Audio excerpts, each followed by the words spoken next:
ಎಲ್ರಿಗೂ ಸ್ಟಾರ್ ಚಂದ್ರ ಯೂಟ್ಯೂಬ್ ಚಾನಲ್ಗೆ ಸ್ವಾಗತ ಸುಸ್ವಾಗತ ಬಂಧುಗಳೇ ನಾನು ಎಂದಿನಂತೆ ಪ್ರತಿದಿನ ನಿಮಗೊಂದು ಆಯುರ್ವೇದ ಗಿಡದ ಬಗ್ಗೆ ನಿಮಗೆ ಪರಿಚಯ ಮಾಡ್ಕೊಳ್ತಿದ್ದೆ. ಬನ್ನಿ ಸ್ನೇಹಿತರೆ, ಈ ದಿನ ಕೂಡ ಒಂದು ಆಯುರ್ವೇದ ಗಿಡದ ಬಗ್ಗೆ ನಿಮಗೆ ಪರಿಚಯ ಮಾಡ್ಕೊತೀನಿ.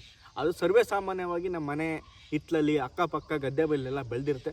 ಬಟ್ ಅದರ ಉಪಯೋಗ ಏನು, ಅದ್ರ ಹೆಸರೇನು ಅನ್ನೋದು ನಮ್ಗೆ ಗೊತ್ತಿರಲ್ಲ. ಬನ್ನಿ ಬಂಧುಗಳೇ, ನಿಮ್ಗೆ ತೋರಿಸ್ಕೊಡ್ತೀನಿ. ಬಂಧುಗಳೇ ನೋಡಿದ್ರಲ್ಲ, ಇದೇ ನಾನು ಗೋಕ್ಷರ, ಮತ್ತು ಇದನ್ನ ಇಂಗ್ಲೀಷ್ನಲ್ಲಿ ನಾವು ಟ್ರಿಬಲ್ ಟೆರೆಸಿಸ್ ಅಂತೀವಿ. ಮತ್ತು ಕೆಲವೊಂದು ಕಡೆ ನೆಲಮಟ್ಟಿ, ಮೂರು ಕಣ್ಣೊಂದು ಗಿಡ, ಮತ್ತು ನೆಲಮುಳ್ಳು, ಈ ಥರ ಎಲ್ಲ ಸರ್ವೇ ಸಾಮಾನ್ಯವಾಗಿ ಹಳ್ಳಿ ಪ್ರದೇಶದಲ್ಲಿ ಗಡೀತಾರೆ. ಇದೇನಪ್ಪ, ಇದ್ರ ಉಪಯೋಗ ಏನು?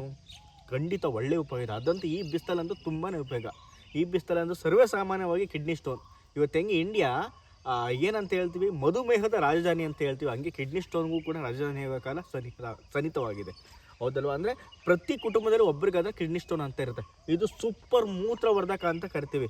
ಯಾಕಂದರೆ ಯಾರಿಗೆ ಕಿಡ್ನಿ ಸಮಸ್ಯೆ ಇರುತ್ತೆ, ಯೂರಿನರಿ ಸಮಸ್ಯೆ ಇರುತ್ತೆ ಅಂಥವ್ರು ಈ ಗಿಡದ ಒಂದು ಕಷಾಯ ಮತ್ತು ಈ ಗಿಡದ ಈ ಒಂದು ಕಾಯಿನ ಪೌಡ್ರ್ ಮಾಡಿ ಕುಡಿಯೋದ್ರಿಂದ ಒಂದು ಮೂತ್ರ ಸಮಸ್ಯೆ ಅಂದರೆ ಕಿಡ್ನಿ ಸ್ಟೋನ್ ಎಲ್ಲ ಕಡಿಮೆ ಆಗುತ್ತೆ. ಕಿಡ್ನಿ ಸ್ಟೋನ್ಗಂತೂ ಪವರ್ಫುಲ್, ಮತ್ತು ಇದು ಶಕ್ತಿವರ್ಧಕ ಕೂಡ ಅಂತ ಹೇಳ್ತೀವಿ. ಅಂದರೆ ನಮ್ಮ ಆಯುರ್ವೇದದಲ್ಲಿ ಇದಕ್ಕೆ ಆದಂಥ ಒಂದು ವೈಜ್ಞಾನಿಕವಾಗಿ ಅಲ್ಲಿ ನಮ್ಮ ಆಯುರ್ವೇದ ಪುರಾತನದಲ್ಲಿ ತುಂಬ ಹೆಸರಿದೆ. ಇದು ಶಕ್ತಿವರ್ಧಕ ಅಂತೀವಿ. ಯಾಕಂದರೆ ಇದೊಂದು ಎನರ್ಜಿ ಬೂಸ್ಟರ್ ಆಗಿ ಕೆಲಸ ಮಾಡುತ್ತೆ. ಯಾಕಂದರೆ ಮನೇಲಿ ಸುಸ್ತು ಸಂಕಟ ಯಾವ್ರಿಗೆ ಈ ಥರ ಒಂದು ಎನರ್ಜಿ ಇರಲ್ವೋ ಅಂಥವ್ರು ಏನು ಮಾಡಬೇಕಂದ್ರೆ ಇದ್ರ ಕಷಾಯ ಮಾಡೋದು, ಮತ್ತು ಇದ್ರದ್ದು ಒಟ್ಟು ಇದು ಕಂಡ ಎಲೆ ಇದ್ರ ಹೂಗಳು ಎಲ್ಲ ಕಷಾಯ ಮಾಡ್ಕೊಂಡು ಕುಡಿಯೋದ್ರಿಂದ ಒಂದು ಶಕ್ತಿ ಅವ್ರಿಗೆ ಉತ್ತೇಜನ ಆಗುತ್ತೆ, ಎನರ್ಜಿ ಬೂಸ್ಟ್ ಆಗುತ್ತೆ. ಮತ್ತು ಇನ್ನೊಂದೇನಪ್ಪ ಉಪಯೋಗ ಅಂದರೆ, ಯಾರಿಗೆ ಬಿ ಪಿ ಇರುತ್ತೆ ಅಂದರೆ ಬಿ ಪಿ ಕಂಟ್ರೋಲ್ ಮಾಡುತ್ತೆ. ಇವತ್ತಂತೂ ಶುಗರ್ ಬಿ ಪಿ ಅಂತೂ ಅಣ್ಣ ತಮ್ಮದಿರ್ತಾರ ಸರ್ವೇ ಸಾಮಾನ್ಯವಾಗಿ ಇದ್ದಿರುತ್ತೆ. ಅಂಥವ್ರು ಕೂಡ ಇದನ್ನ ಬಿ ಪಿ ಕಂಟ್ರೋಲ್ ಮಾಡ್ಕೋಬೋದು. ಹಾಗೆ ಹೇಳಿದ್ವಲ್ಲ, ಶಕ್ತಿವರ್ಧಕ ಅಂದರೆ ಗಂಡಸರಲ್ಲಿ ಪುರುಷರಿಗೆ ಒಂದಷ್ಟು ಹಾರ್ಮೋನ್ಸ್ಗಳು ಇಂಬ್ಯಾಲೆನ್ಸ್ ಆಗ್ತಾ ಇರ್ತವೆ. ಅಂಥದ್ಗೆ ಬ್ಯಾಲೆನ್ಸ್ ಆಗಬೇಕು ಅಂದರೆ ಇದೊಂದು ಗೋಕ್ಷರದ ಪೌಡ್ರನ್ನ ಕುಡಿಬೇಕು. ಅರ್ಥ ಆಯಿತಾ? ಮತ್ತು ಉರಿಯೂತ ಅನ್ನೋದು ಸರ್ವೇ ಸಾಮಾನ್ಯವಾಗಿ ಬರುತ್ತೆ.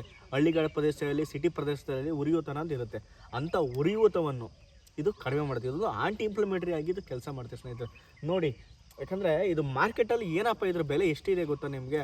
600ರಿಂದ 500, 500ರಿಂದ 600, 700 ರೂಪಾಯಿ ಈ ಥರ ಕೆ ಜಿಗೆ ಈ ಗೋಕ್ಷರ ಪೌಡ್ರದು ವ್ಯಾಲ್ಯೂಸ್ ಬಂದು ಅಷ್ಟಿದೆ. ಸೊ ಇದನ್ನು ನಾವೆಲ್ಲ ಸದ್ಬಳಕೆ ಮಾಡ್ಕೋಬೇಕು. ಪ್ರಕೃತಿ ನಮಗೆಲ್ಲ ಕೊಟ್ಟಿರುತ್ತೆ, ಬಟ್ ಅದರ ಮಹತ್ವ, ಅದರ ತತ್ವ, ಆ ವಿಚಾರಗಳನ್ನ ನಾವು ಅರಿದೇ ಸೋಲ್ತಾ ಇದ್ದೀವಿ ಸ್ನೇಹಿತರೆ. ನಮ್ಮ ಹಿರಿಕರು ನೋಡಿ, ಒಂದು ಆಯುರ್ವೇದ ಪದ್ಧತಿನ ಅವತ್ತಿಂದ ಬಳಸ್ತಿದ್ರು. ಅವತ್ತು ಯಾವ್ದಾದ್ರು ಕ್ಲಿನಿಕ್ ಇತ್ತ, ಪ್ರಾಥಮಿಕ ಆರೋಗ್ಯ ಕೇಂದ್ರದ ಅವ್ರು ಫಸ್ಟೇ ಟ್ರೀಟ್ಮೆಂಟ್ ಆಗಿ ಇದನ್ನು ಬಳಕೆ ಮಾಡ್ತಿದ್ರು. ಬಂಧುಗಳೇ, ನಿಮಗೆಲ್ಲ ನಾನು ಮನವಿ ಮಾಡೋದೇನಪ್ಪ ಅಂದರೆ, ನಮ್ಮ ಸುತ್ತಮುತ್ತಲೇ ಇರುವಂಥ ಒಂದು ಆಯುರ್ವೇದಿಕ ಪದ್ಧತಿ ಗಿಡಗಳನ್ನ ಉಳಿಸಿ ಬೆಳೆಸಿ ನಮ್ಮ ಆಯುರ್ವೇದ ಪದ್ಧತಿನ ಉಳಿಸೋಣ. ನಮಸ್ಕಾರ ಬಂಧುಗಳೇ.